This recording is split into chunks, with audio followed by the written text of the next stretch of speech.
अगस्त्य जी के कहे हुए वृत्तांत को सुनकर श्री राम जी बहुत विस्मित हो गए। उन्होंने बारंबार सिर कंपित कर अगस्त्य जी की ओर देखते हुए पूछा कि हे भगवान, आपसे यह सुनकर कि लंका में पहले से ही राक्षस रहते थे, मुझे बड़ा आश्चर्य हुआ। क्या वे राक्षस रावण, कुंभकर्ण आदि से भी बढ़कर बली थे? हे ब्राह्मण, उनके मूल पूर्वज कौन थे और उनका क्या नाम था? विष्णु से उनका क्या बैर था कि उन्होंने उन्हें मार भगाया? तब राम के ऐसा पूछने पर अगस्त्य जी बोले, हे राम, ब्रह्मा जी ने पहले जल की सृष्टि की और उसके रक्षार्थ अनेक प्राणियों को उन्होंने वहां उत्पन्न किया। उनमें हेती और प्रहेती नाम के दो राक्षस थे। वे दोनों भ्राता मधु कैटव के समान ही वीर थे। उनमें प्रहित बड़ा धार्मिक था, जो तपोवन में जाकर तप करने लगा, और हेती ने विवाह के लिए बड़ा यत्न किया। उस समय काल की एक बहन थी जिसका नाम भया था।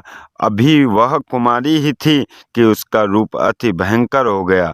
हेती ने उसी भया के साथ विवाह किया। उससे एक पुत्र उत्पन्न हुआ जिसका नाम विद्युत केश था।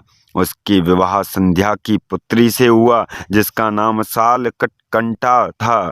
उसे पाकर निशाचर विद्युत केश बड़ा प्रसन्न हुआ और सुख से रहने लगा।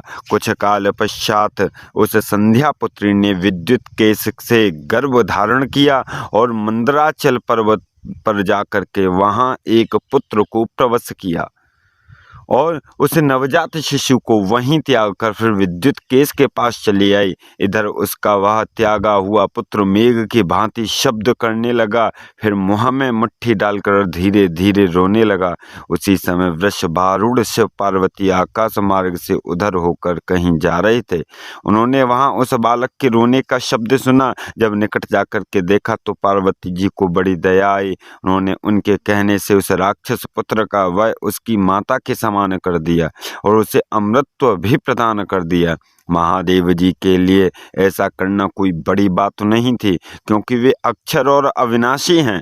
महादेव जी ने पार्वती जी को प्रसन्न करने के लिए एक पुर के समान विमान भी दे दिया और उस नृपात्मज पार्वती जी ने राक्षसियों को यह भी वर दे दिया कि राक्षसियां गर्भ धारण करते ही शिशु उत्पन्न करें और वह तत्क्षण माता की आयु का हो जाया करे। हे राम, फिर तो वह विद्युत केश का पुत्र सुकेश के नाम से प्रसिद्ध हुआ और महादेव जी के वरदान से वह बड़ा अभिमानी हो गया। अब आकाशचारी यान, विमान और लक्ष्मी